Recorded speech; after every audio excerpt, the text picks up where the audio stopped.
What's going on?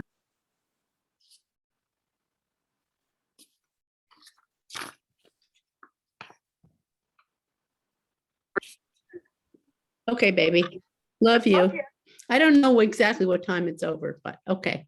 Love you, love you, love you. Okay, that's fine. Just don't answer the phone if you're not available. Okay, love you, love you, love you. Bye. Bye-bye.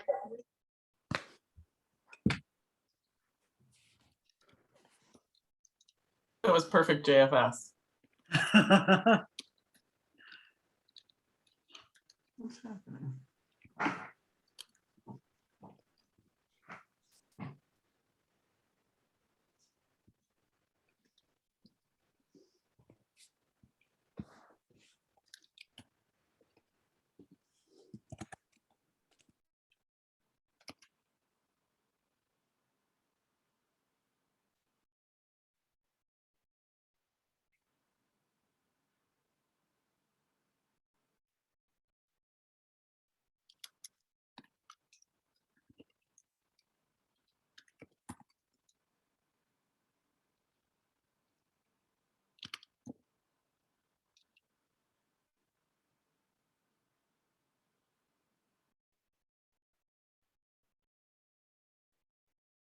Oh. Let's see.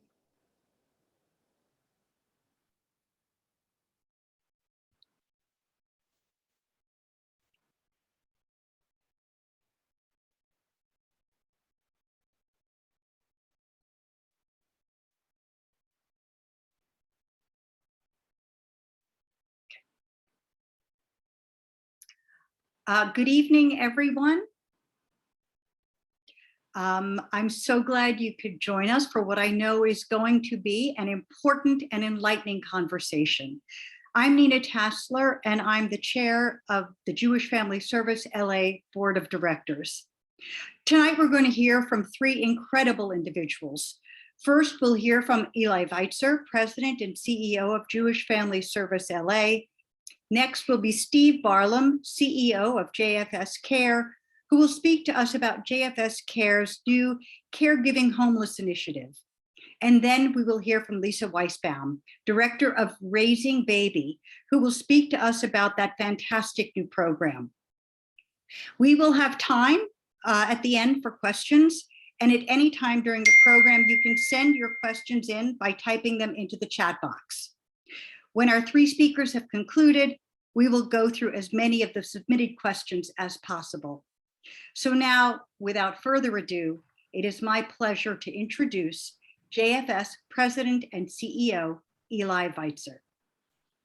Thank you, Nina. And thank you everybody for joining us. It's wonderful to see all of you here. I'm gonna try a little Zoom magic and share my screen. See if it works. Okay. First of all, as I said, welcome. I want to share a little bit about what we've been doing and what we're looking forward to doing as we go forward here at JFS. Across the agency, we've moved from crisis response to proactive planning to address the growing needs of our community. We are expanding or launching new services in multiple areas. Hold on, why can't I? There we go. In our SOVA Food and Community Resource Program, we are now partnering with New Economics for Women in the San Fernando Valley and with the Watts Labor Community Action Committee to provide services on site. With weekly pop-up pantries, we are providing food and connection to services, improving access to resources for communities across Los Angeles. Our senior nutrition program continues to provide home-delivered meals to nearly 1,000 people each week and has now expanded to include Culver City. We are launching new partnerships with Cedars-Sinai Medical Center to provide community care management, and with Providence St. Joseph Medical Center and Providence Holy Cross Medical Center to provide wraparound care management for older adults at risk of hospital readmission or nursing home admission. And with the support of the Jewish Federation, we are expanding mental health services in the Jewish community. We are now partnering with local Hillel campus organizations to provide mental health services to students on campus. Our two state-funded care management programs for low-income, frail older adults are both slated for significant expansion in the new year. And we've just launched a federally funded homelessness prevention program, which targets older adults at a risk of eviction due to hoarding disorder. Our intervention provides crisis mental health services, as well as concrete support to address extreme hoarding, which can otherwise lead to eviction, and in many cases, homelessness. And our JFS Hope Domestic Violence Services Program has launched a new homelessness prevention program, providing intensive case management and concrete support to survivors of domestic violence in order to prevent homelessness. And that's not all. You will shortly be hearing about two more of our newest programs, each of which are pilot programs testing new models of support. Underlying each of these new initiatives and programs is our commitment to expand access to care, to broaden our community partnerships, and to thoughtfully leverage our skills and resources to serve more and to serve better. I want to thank all of you, supporters of JFS. We couldn't do any of this without you. We are a community agency supported by our community and serving our community. And now I would like to introduce Steve Barlam, CEO of our JFS Care division, who will share a bit about an innovative and fantastic new program. Thank you so much, Eli. As Eli said, I'm leading the efforts for JFS Care, which is a home care division of Jewish Family Service LA. And while we do a lot of really good work, the program that I'm about to speak to you about is really quite remarkable. I'm proud to be talking about our CHI program, or as we call it around here, our CHI program, which stands for Caregiver Homeless Initiative. So let me pull up let me share my screen for a second. And here we go. So we launched the program, this new pilot program, in July. And it came about due to funding through Cedars-Sinai Hospital through their community benefit program. And they put together us, JFS Care, along with the Department of Health Services.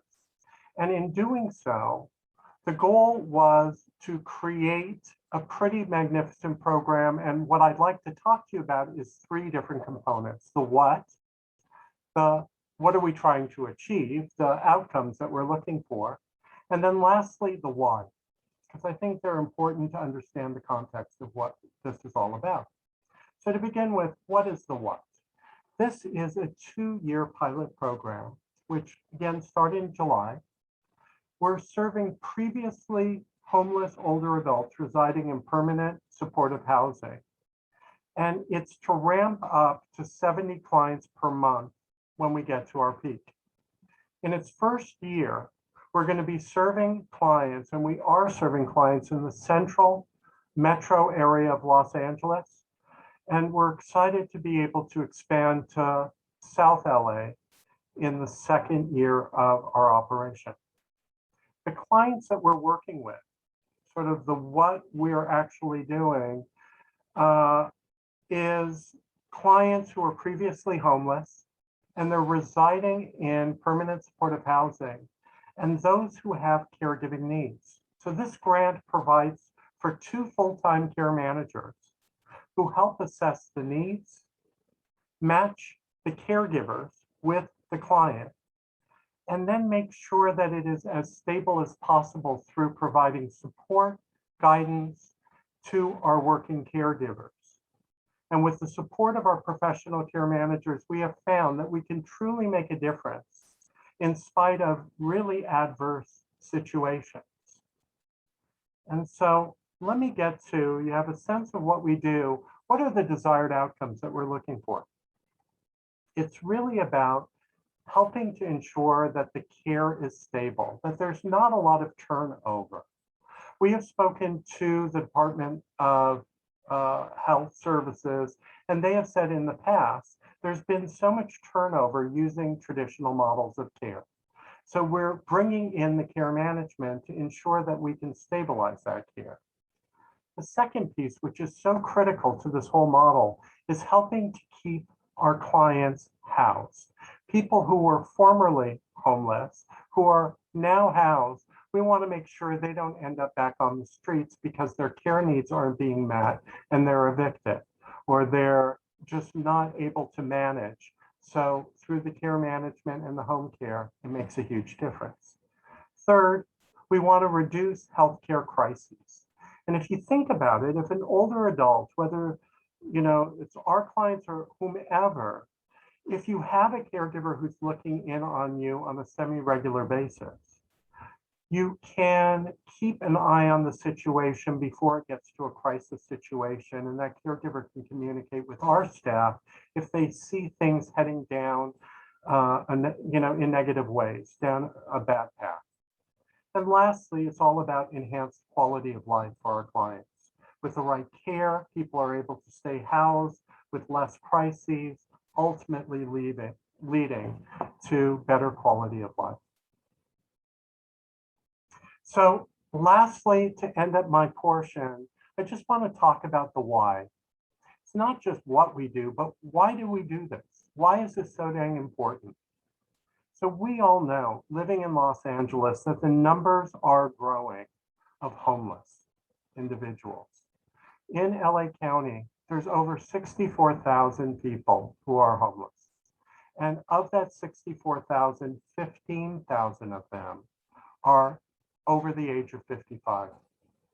The life expectancy of people experiencing homelessness is 64 compared to 77 of the average person in the United States. So we want to make a difference, and we have that desire, and we have the opportunity now to be part of the solution, that we can sit at the table with our colleagues and really make a difference in this homeless, for this homeless issue. We have the capacity to leverage our strengths, as we are totally known for our care management services and expertise, our quality caregiving services, and our expertise in aging. For us, it's about positively impacting a really vulnerable part of the population, namely older adults at risk of becoming homeless again due to not being able to manage their care needs. Our goal is to help that senior stay housed by making sure their care needs are attended to and attended to well. And now it's my pleasure to introduce my colleague, Lisa Weisbaum, LCSW, who's the director of our Early Childhood Raising Baby program. So Lisa, welcome, and let me stop sharing. There we go. Thank you, Steve. I appreciate that. Good evening, everyone. We are excited to share with you this new program that was launched last fall. So we're just ending our first pilot year. Let me share my screen now.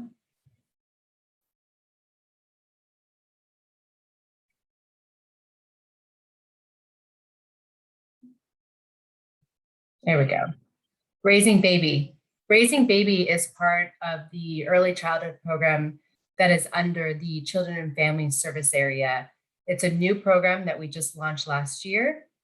It's a virtual program, and it was actually designed to be virtual prior to COVID. What is Raising Baby? We are free. We are virtual. We provide individual visits to our families as well as a monthly group. The monthly group is where families that have babies the same age, they get to come together and discuss all things parenting, share their experiences, and really create that community. Within each individual visit, it's a very personalized visit. We don't follow a strict curriculum. We do have a curriculum we use that is research-based. And this is really where we have a parent-child interactive activity. Every visit, we really focus on that activity. And the activities are based on the different child development domains, whether it's cognitive, social, emotional, language, or motor. A lot of activities feature two of those domains. And we really help parents learn that through different types of play, their children really grow and develop in these first 3 years of life. Every visit, we discuss a child development topic, whether it's regarding discipline, safety, attachment. And then we have, because of our parent coaches, we do what we call resource navigation, or what we like to say is really linking our families to their communities, really having them get to know what is out there in their community. And because it's virtual, we're super flexible. We're able to offer visits in the evening, on the weekends, or in the mornings, whatever is best for our families. We really try to be as flexible as possible. The monthly groups is something that our families get to join, and they're grouped into no more than 10 families. And these families are really grouped into based on the age of their child. We also are trying to group them based on the geographic location of where they're located. Ideally, this was designed to, eventually these families really create this community where maybe they get together at a local park. Well, COVID put a little bit of a hiccup in that. That's not to say that in a year from now, or even 6 months from now, families will feel that connection and they will meet up at a local park, and because they live somewhere close to each other and they have babies all about the same age. And so this is led by our licensed clinician who really just opens up the room to have the families talk to each other. We do have topics in mind, whether it's regarding any sort of parenting topic or educational information that we might want to give. We discuss different age-appropriate activities, but this group is really about creating that support, creating that community, that village that we all know we need when we raise a child. Who can participate? Who can actually join Raising Baby? So we actually are looking at two different populations. We, of course, want everybody who is pregnant in their third trimester, because studies show that the earlier you can intervene with these families, the healthier their pregnancies will be, healthier deliveries, and overall the healthier development of a child. Our program goes from prenatal to 3 years of age. What that means is we keep them until their child is 3. So for the 3 years, and it's a voluntary program, so they of course can leave us at any time, but we really encourage and let them know, like, look, in these 3 years, you're going to learn a lot and help you understand the importance of these 3 years. 85% of your baby's brain is being developed in these first 3 years. So let us lay that strong foundation of strong parent-child interaction, the development, and really develop that trust and that bond. We are accepting families who already have infants who are about 3 months of age or a little bit younger. And that's really just based on trying to fit them into that right group. But we're open, we just accepted a family who's got a 4-month-old. So we're very much open to it. And in a sense of where they live, we're virtual. So they can live anywhere in Los Angeles County. There's a lot of information in this slide. I just really want to emphasize the benefits of home visiting. The actual home visiting model has decreased rates of child abuse and neglect and stronger parent-child bonding. There's many other significant positive outcomes that can come out of this. But those are two I just want to highlight in tonight's presentation. But just so everybody's aware, home visiting has lots of benefits, in a sense of just improved outcomes for children in regards to their school readiness, their development. But the two that we feel is really strong is that parent-child bonding and their decreased rates of child abuse and neglect. Our Raising Baby team, we're a small but mighty team. Myself as the director, I have 2 parent coaches, and we have a clinical social worker who provides that clinical oversight in visits. So, if we have a family that we see there's some concerns, we need to provide maybe short-term therapy, we can do that. If we need to do any sort of developmental assessments, myself and the clinical social worker completes that. Our parent coaches do the visits. They also link the families to the community and any sort of resources that they may need. And I just want to turn it back to my colleague, but that is Raising Baby. This is our contact information if you know of anybody who is pregnant and is looking for a virtual home visiting program. Thank you. Stop sharing.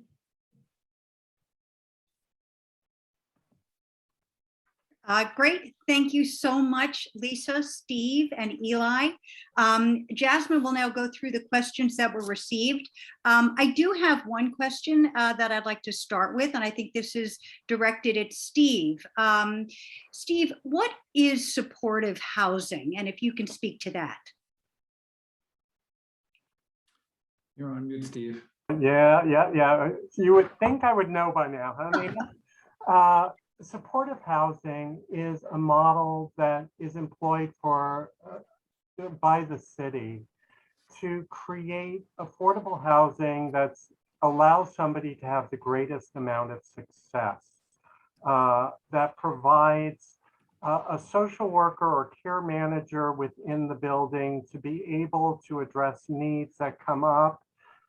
And it's done really to ensure that somebody will be more successful than just placing them in a Section 8 housing or in an apartment and the like. It's really trying to integrate services with the housing all under one roof. Okay, we have a couple of questions for Lisa. Lisa, do you conduct visits in person? And how long is the program? The length of the program is 3 years. The visits are not currently done in person, but we do have the capacity once it becomes safe, or if we have a family who either is requesting it and or we feel that there's a need, we need to see them in person, we have the capacity to do that. And Steve, another question for you. We know that JFS Care already provides home care and care management. How is this program any different from what you already do? Great question. The truth of the matter is care management and home care, you're right. It's what we do. We know that through and through. But the population we work with is, if you think about it, like that onion with lots of different layers. So if you think of an older adult who was on the streets, there is so much trauma that the person has lived through just in day-to-day life. There's also issues in terms of psychiatric diagnoses, personality issues, sometimes substance abuse, without any judgment at all. People, get to a state of homelessness for lots of different reasons, but it's often a very complex environment. And so, just sending a caregiver in place is not the same. We couldn't just send a caregiver. We actually spoke with some care managers who told us that there is so much turnover, using traditional home care, and having that care manager involved really makes a huge difference. I have one question too. Since the our early childhood program, since the Raising Baby program is new. I was wondering if Lisa could share maybe a personal story from her experiences with the new program. Absolutely. Thank you, Nina. We are fortunate. We have several clients, and one of which I'd like to highlight. We have a mom who came to us when her baby was about 2 weeks old. The baby's now 2.5 months old, so it hasn't been that long. But the interesting thing was, in the beginning, it was a struggle to really get her to be consistent with visits. And just through our persistence and through the relationship she's building with our staff, she started joining and she started learning different activities to really promote her. And she's a first-time mom, so to promote her son's, social emotional development, his cognitive, his language, his motor, and really understand what is age appropriate, what are the expectations of her son at this particular age. And I have to share a quote that she gave to us. And she just wrote, "I am so grateful for this program and your support. I can't believe how far we've come. This program is invaluable to me. I have learned so much already." We've only had her for a few months, but it was something that really stuck out for us that, this was a mom that struggled in the very beginning and, put one foot in front of the other, baby steps, as we like to say in our program. It's working.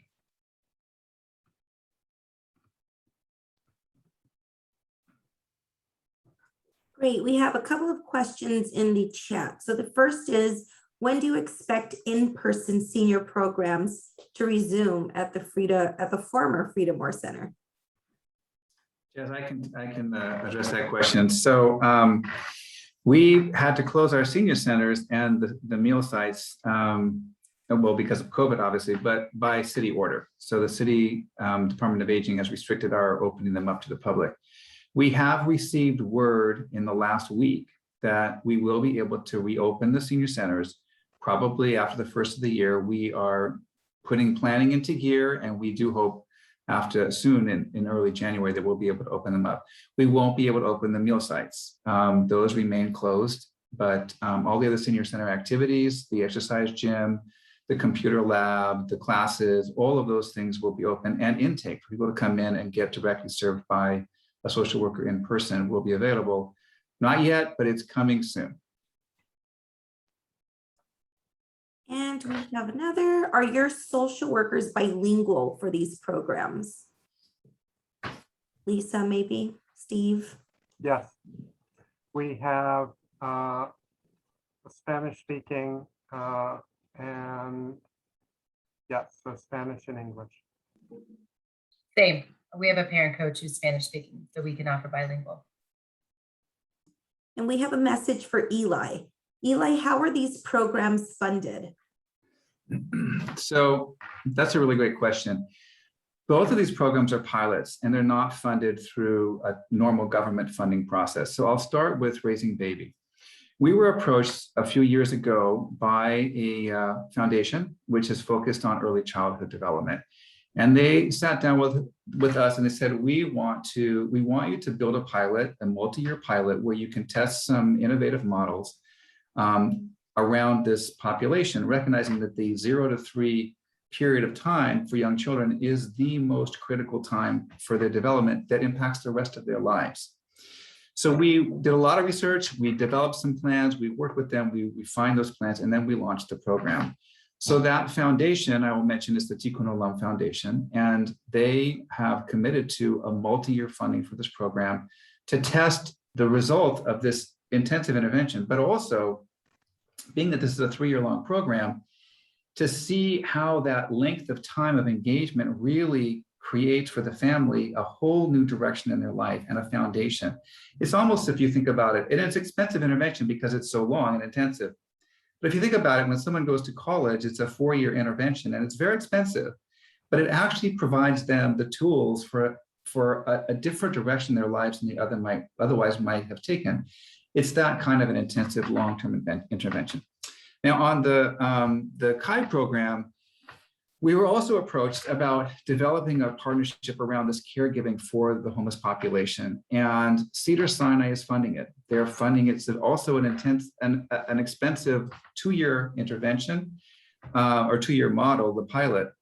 Cedars-Sinai is funding it between us and the County Department of Health. And there's a whole, in both of these programs, there's an external evaluation and research component to it to actually develop data from these pilots.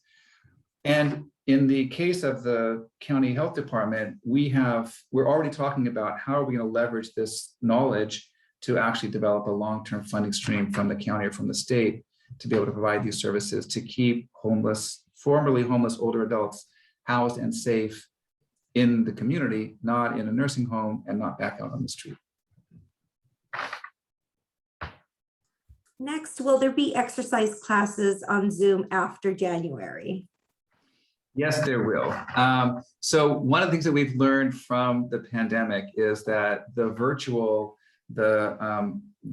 connection, the video connection, actually expands access to care. In our mental health services and our domestic violence counseling, so many more people can participate. It's easier to participate, and geography doesn't become an issue anymore. So when we go back to in-person exercise classes, we will also have video accessible online exercise classes as well.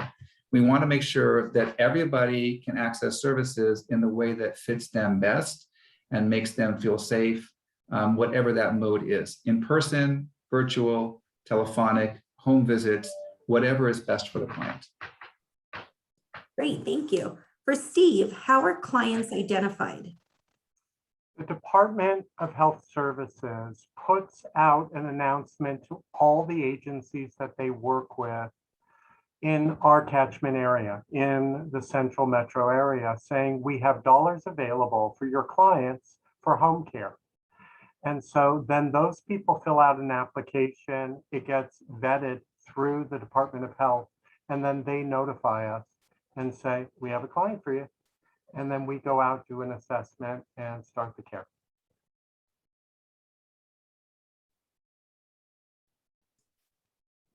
Great. Are there any more questions?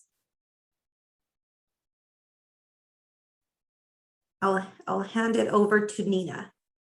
Great. Thank you. Thank you, Jazz. Thank you. Thank you. And everyone, on behalf of everyone at Jewish Family Service LA, I really want to thank you for coming to this important briefing. A big thank you to Eli Weitzer, Steve Barlam, and Lisa Weisbaum for their important updates and their insights into the workings of this vital organization. I'd like to end by saying that we hope all of you will visit us at the JFS Gunther Hirsch Family Center, our new flagship headquarters on Fairfax Avenue. It is a magnificent building. I really encourage everybody who has joined us tonight or would like to sort of grab a friend and make a date and come down and see the new center. It is truly an experience. So please reach out to any of us. We'd be thrilled to schedule a tour for you. To schedule a tour, please contact Jasmine Lopez at 213-248, or just email her at jlopez@jfsla.org. Again, thank you for joining us tonight. Have a wonderful night. And please, I encourage everybody, find an afternoon, find a morning, schedule a tour. It will fill your heart. It's a really extraordinary organization, and the building is magnificent. Thank you all. Really appreciate it. Take care. Thank you, everyone. Good night.